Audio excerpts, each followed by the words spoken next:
Hi, it's Papa. I'm going to show you the different ways that Grammy and I take a bath. So, first of all, one of the main rules of minimalism is use somebody else's resources if you can and they're okay with it. For example, right now we're van camping in our daughter's yard at our daughter's house, and so we can use her shower. She's good with that. No problem. Personally, Grammy and I don't like to go into public showers in parks because they're crowded and they can be messy and nasty, and there's germs. We're germophobic perhaps because we're older folks, I don't know, but we like to do it on our own, and there are a lot of ways to do it. In the wintertime, Grammy and I take a bath about once a week because it's cool. You don't sweat. Sweat is the big deal. And we really don't have to have a bath but about once a week. That's whether we're van camping or living in our minimalist cottage.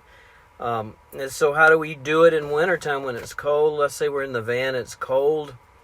So we want to take a bath. We just shut everything up, turn on the van, crank the van up, turn on the heater, and warm it up so that it'll be warm in there. And then, of course, you can heat water on your stove and use that to take a bath with. I've talked about using a 5-gallon bucket. We heat the water up in the pot and then pour it in the 5-gallon bucket with some other water, and then put a little soap in there and use a cloth to take a bath right here. And because we have the floor of our van is this camping mat,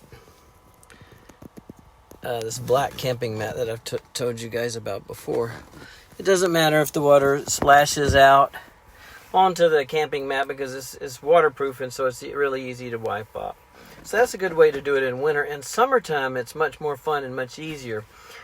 We take these Arizona tea jugs and fill them up with water, and then we put them outside, lay them down like this outside on a black plastic garbage bag, which will absorb the heat.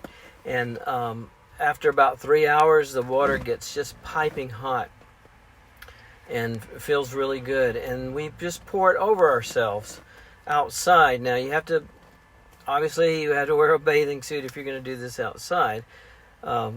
Although there have been times when it's been in the middle of the night, like after everybody else has gone to bed and it's pitch dark, then I have stepped out in my birthday suit and poured the water over my head. That's fantastic. I don't recommend you use soap in that situation because that soap gets into the environment, and we don't want to put soap into the environment. If it's environmentally safe soap, maybe, but we usually don't do it. That works great. Another alternative that I've done very frequently is I've discovered it does not take much water at all to get a nice sponge bath. And so I can fill this little cup about halfway full of water, maybe that's 10 ounces, 12 ounces, and then put some rubbing alcohol in there with it, and then just use a cloth like this to soak it up and then sponge off. And it works quite well. So that's even another way to do it. And then finally, what I've been doing here, when I get really dirty and stinky playing with the grandkids and I don't have a chance to use my daughter's shower, this is a hydrogen peroxide squirt bottle, and I'll show you. Anyway, we put alcohol. We keep alcohol in here, and we use this to clean our dishes with and to clean our hands with.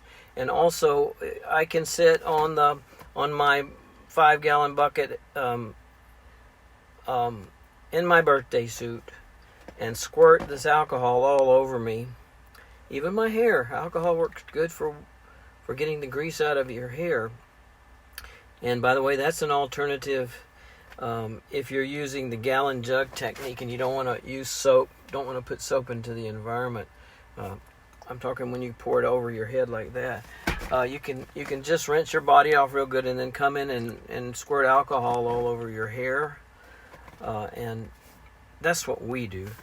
I do that. I squirt alcohol all over my hair, and that will get all the grease out of it and clean it up pretty nicely.